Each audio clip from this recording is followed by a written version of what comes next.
Well, Ellis Bird Farm is actually two things. It's a place, it's a 640-acre farm, and it's a research, education, and conservation center.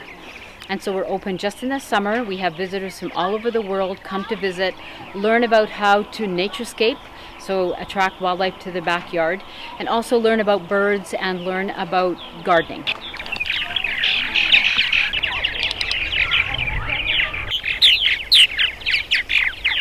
We have approximately 125 bird species that regularly call this farm home.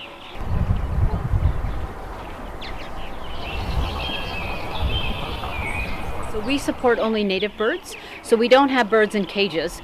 We just create the habitat. So we provide food, water, and shelter, and then the birds come here, and this is where they raise their young because they can find those necessities of life.